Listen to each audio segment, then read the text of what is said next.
We are members of one another.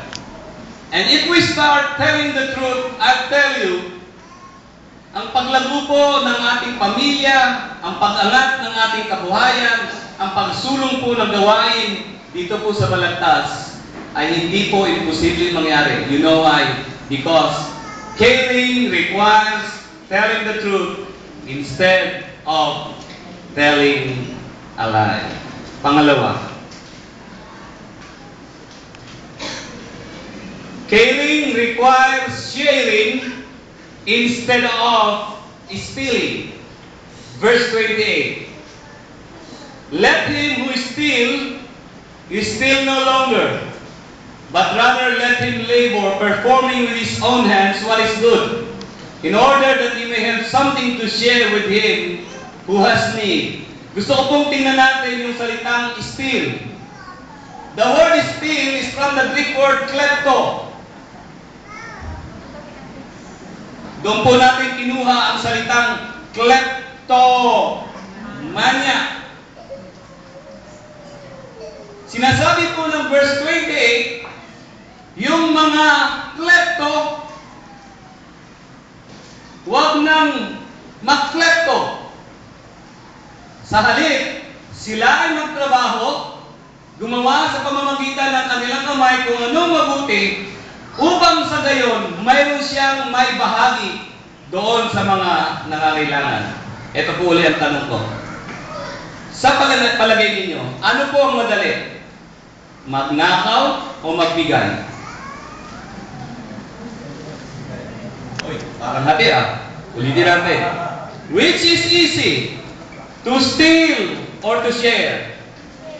Uy, share. Okay? Okay, patunayan natin Okay.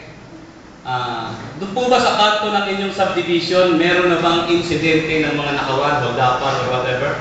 Amen. Meron. Sa ibang panig ng Balagtas, meron bang ganon? Okay. Kayo po ba'y nakabalita na doon sa kanto ng subdivision, sa gate, may taong tatayo, tapos lahat ng dadaan, bibigyan niya lang para sa'yo? Para sa'yo. Parang wala, Sa amin hindi, wala. Ang totoo niya, yung kapitbahay ko nga, sa harap ng bahay, hold up Bakit po ganun? Kasi, mas madali ako magnakaw. Yun ho, totoo. Kaya sinasabi po sa akin ng Bible, dahil ikaw ay may koneksyon sa Panginoon, may koneksyon ka sa iyong kapatid, itigil na ang pagiging klepto.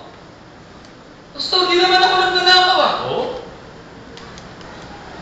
Pastor, di naman ako nag-hold up. That's good. Kasi,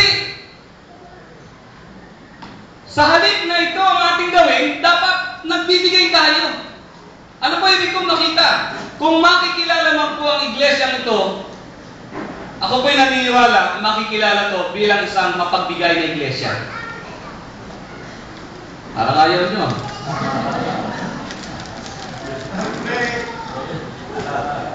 Tingnan nyo.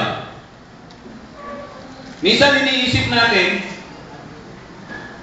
pagka sinabing pagnanakaw ng hold up lang, nagnakaw ng cellphone, nangupit sa bitakan ng nanay niya, pwede rin yun. Pero alam na ninyo, sa Bible, meron ilang paraan